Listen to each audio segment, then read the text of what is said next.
Oui, enfin, en général, je pars d'une idée à partir de laquelle j'essaie de définir un cadre, enfin de faire une espèce de cahier des charges, quoi. Et puis, sachant que beaucoup de choses vont m'échapper chemin faisant, et d'ailleurs le souhaitant, parce qu'autrement ce serait pas très rigolo, quoi. Ni à écrire, ni probablement à lire. Dans le cas de... Enfin là, on s'éloigne beaucoup de l'architecture, et enfin, sinon de la ville d'ailleurs, mais de l'architecture en tout cas. Mais dans le cas de cette histoire, bon, qui est l'histoire de l'acheminement d'une vieille voiture, en fait une voiture de seconde main depuis la Seine-Saint-Denis jusqu'à Kinshasa, c'est parti d'une proposition que m'a faite un ami qui est un Congolais, ancien colonel de l'armée de Mobutu, devenu garde de sécurité à Paris, et que j'avais rencontré en écrivant un autre livre qui s'appelle La Clôture, bon, et avec lequel j'étais resté lié. Et lui m'a proposé, mais comme une bonne affaire, quoi, comme une affaire qui devait nous rendre riches, l'exportation, parce que c'est vrai qu'il y a des gens que ça a rendu très riches. Bon. L'idée, c'était d'exporter des bagnoles pourries au Congo, d'en faire des taxis qui seraient exploités par sa femme, laquelle est restée à Kinshasa, et nous rapporterait, donc il avait calculé que chaque voiture nous rapporterait à chacun quelque chose comme $50 par jour. Bon. Donc ça valait vraiment la peine. Ça veut dire qu'avec 3 voitures, on se faisait $150 par jour. C'est quand même un revenu pas négligeable. Bon. Bien évidemment moins optimiste que Blondeau, puisque c'est le nom de cet ami. Je n'ai jamais vraiment cru que ça allait nous rendre riches. Mais en revanche, j'ai sauté sur l'occasion parce que je trouvais intéressant de m'occuper de l'acheminement de cette voiture.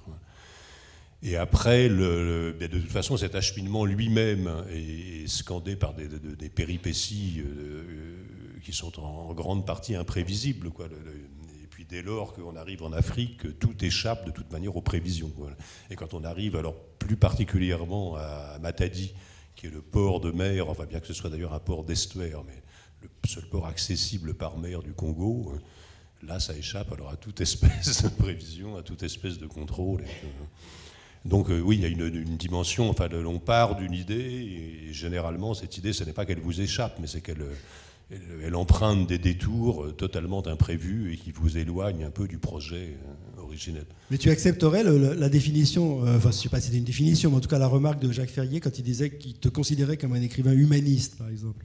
Parce que c'est une définition qui te semble juste. Parce que, humaniste ? Oui, parce que je dis ça parce que... Tant que ça n'est pas humanitaire. Ça. Non, humaniste. Oui, parce que justement, on parle... Il y a énormément d'architecture, de paysages, d'espaces dans tes livres, c'est sûr, mais c'est vrai aussi qu'on est très touché, troublé par les réflexions qui sont celles du personnage qui se trouve dans ces lieux, et qui sont souvent d'ailleurs des réflexions, il me semble, de gens confrontés souvent à des micro-échecs successifs, des choses qui ne marchent pas, des choses cassées.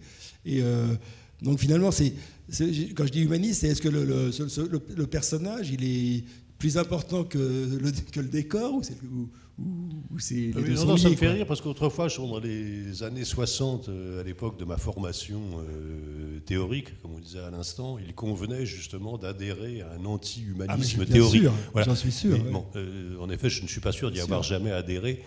Et en tout cas, je n'y adhère plus. Bon, maintenant, humaniste, oui, enfin, il est certain que je n'écrirais pas de livre si aucun personnage, donc aucun être humain ne devait y apparaître.